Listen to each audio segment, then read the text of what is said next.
within minutes. Our speaker's background today: she's born in Venezuela. She's the proud mother of a 21-year-old college student. She is also married for 24 years to our fellow Toastmaster, Mr. Michael Bauman, our timer. She has a bachelor's degree in information technology. The title of the speech today is "I Got Screwed."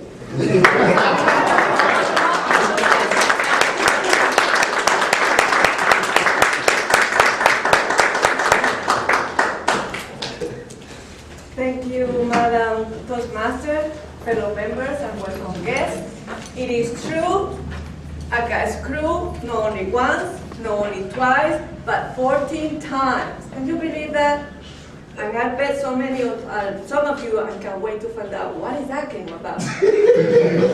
When I was 14, I looked at a picture of myself, and I noticed that one of my shoulders was lower than the other one. And no matter what I did to my shoulder or to my body, I came to the same posture. And after a while, I came to the realization that I was crooked. So I went to the doctor, and the doctor recommended at that time that I should wear a corset. It was really, I had really hard time wearing this corset because you actually feel like you are tied to a tree. And not only that, you wear a collar that is this high that makes you walk this way, and when you sit, you gotta sit this way, and when you eat, you gotta eat this way. It was horrible. Not only that, I have to wear special clothing because I couldn't take the heat. For a 14 years old, seeing people, how they look at you, it hurt. And being asked questions like, what are you wearing that for? And I said to myself, you know what, forget it. I had to get used to it, and this is my reality, and this is what I had to fade off. I have to be faced with, I'm sorry. But there is a point in your life that getting used to it is not enough. My body was getting crooked. I was having horrible back pain. I wasn't breathing right because your cavities shrink, so your lungs are not expanding the way they should. You don't get enough blood to your brain. And I tried many things. I tried going to the chiropractor. I tried to go acupuncture, yoga, you name it, guru. I tried anything to get my pain away. But in 2005, I say, I gotta do something about it. I cannot live with this. It gotta be somewhere. It has to be somewhere, somebody that can help me. And you know what was the tipping point to make that decision? One day I went to the supermarket, and I went these two older couple, and the lady actually, she was pushing the shopping cart, and she was bent this way, and she had a lump in her back that she really actually looked like she was carrying a book bag. And I look at that and I said, that is not gonna be me. I have to do something about it.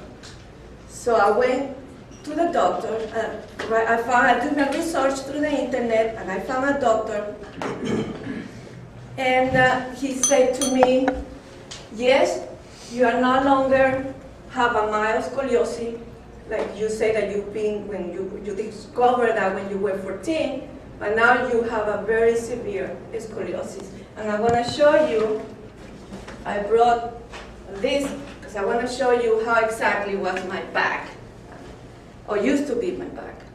And it was like this. Each curve have 63 degrees. But know that, I got more. This lower part, I got 30 degrees. So as you can imagine, my pain was very horrible. So I told the doctor, so what are we going to do about it? Because I came here to do something about it. And he said, yes, there is a relative new technology that we can do, and it's called fusion. And he said, fusion, how does it work? And he said, well, let me show you. And he brought me something similar to this. And as you can see that each one of these are screws. And when I look at this, I say, whoa, am I gonna get screwed? And the doctor said, well, no, only once or twice. It's gonna be a lot of screws. We're gonna have that in the back. I made a decision. I was ready for it. The surgery lasted 10 hours. They cut me or sliced me, like I say, in the back. I had another cut in the front.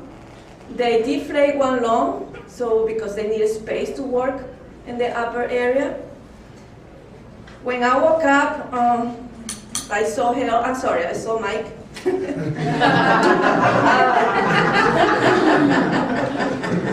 It was very, very painful, but the pain went away. I'm 2 inches taller now, and I guess I'm breathing better, and as you can see, I'm thinking better because I have more blood in my brain. And I have to tell you that that was the best screw up in my life. And let me tell you, how many of you thought that I was maybe talking about something else? Okay, you guys, you should be ashamed of yourself.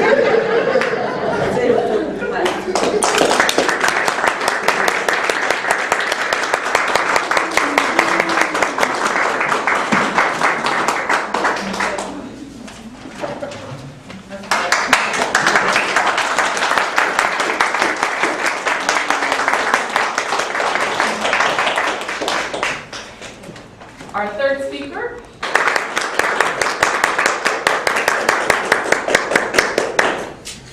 Evaluating our second speaker, Carmen Bauman. Please help me welcome to the lecture, Mariposa Castro.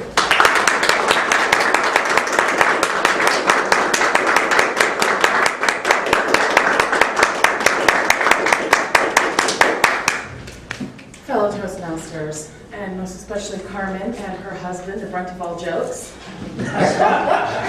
Carmen, you did a fabulous job for speech number 2. You set it up with me that you were really nervous, so I was expecting that. You did not come across as nervous in front of us. That was excellent. No use of notes. Bravo. That was really, really, really great. The objectives is the most important part about what I'm evaluating for your speech. So the first objective was to select an appropriate outline, which allows the audience to follow. I got a little lost in that area. You had a great topic, really personal, opened up yourself, killer props, but I had a hard time following the outline. I got lost in the middle because I found that there's a lack of transitions. You used the props to help transition you, but I went from you being a child to 2005 in Publix. And, I thought I was listening, so maybe I wasn't listening, but I did have to really, where am I?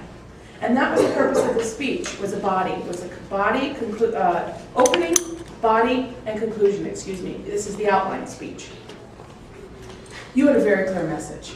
You were clearly communicating to the audience that you were in pain, that something had to be done about it. That was clear. Your transitions, one of your goals was to use appropriate transitions, and I think that's the area for me that was a little bit the most difficult. Although you used the props beautifully, and you could have used them to help transition you further, but explaining your story, how it started, how it developed and ended. You had a strong opening and conclusion, but your conclusion was your punchline. And I wanted to understand that from the beginning so I could follow you.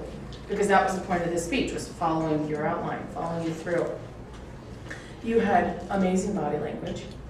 You stood up in front of the podium and really used your hands, and you stand really strong. That was impressive, very impressive, especially for speech too.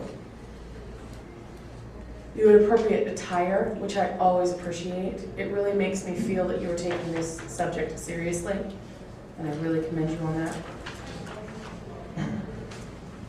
I think the only thing you could have done differently really was the way you presented the speech from the opening, body, and conclusion. I would welcome you to redo that speech because it was really powerful. Imagine how powerful it could be even because it comes from such a personal place. Those, in my opinion, are some of the best speeches. Your props, by the way, everyone, was speech number 8. She did a better job than I've ever done on props. That was phenomenal. You are a great speaker, so stop coming in here so nervous and setting yourself up for that because you're really good. You are going to put the test to your husband over here. Very well takes the brunt of all jokes. That's a really powerful dynamic you two have. I so appreciate you sharing. Loved your speech, and will help you in any way I can in the future improve it. So you want to go through it with me, we'll do it together. Thank you so much. I love you.